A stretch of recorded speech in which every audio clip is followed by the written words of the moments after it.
Bwana akae nanyi.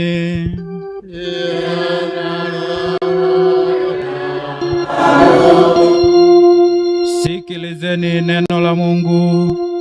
Injili takatifu kama alivyoandika Mathayo mtakatifu, sura ya 17 kuanzia aya ya kwanza.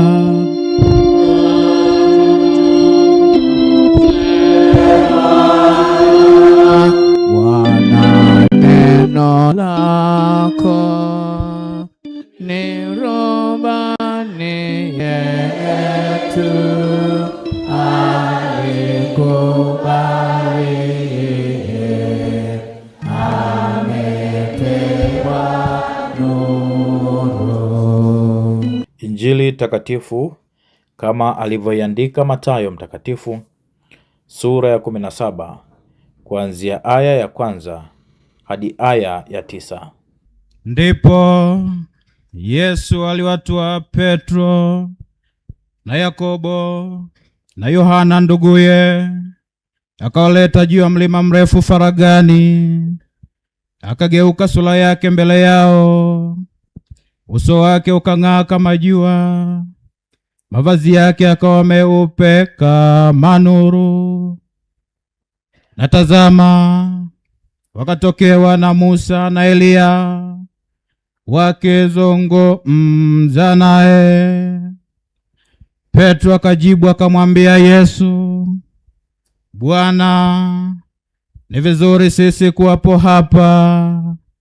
Ukitaka nitafanya hapa vibanda vitatu, kimoja chako wewe, na kimoja cha Musa, na kimoja cha Eliya.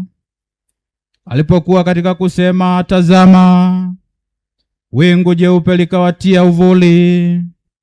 Na tazama, sauti katoka katika lile wingu ikasema, huyu ni mwanangu mpendwa wangu, ninayependezwa naye, msikieni yeye.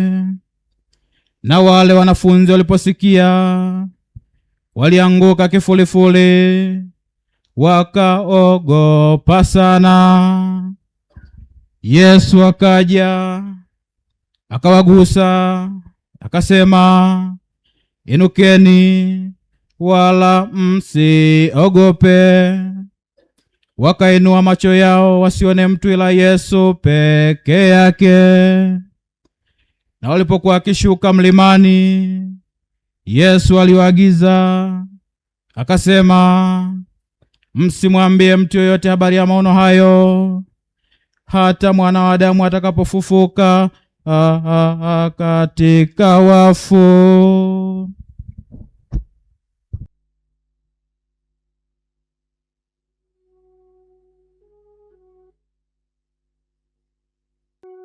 Ndilo neno la Bwana.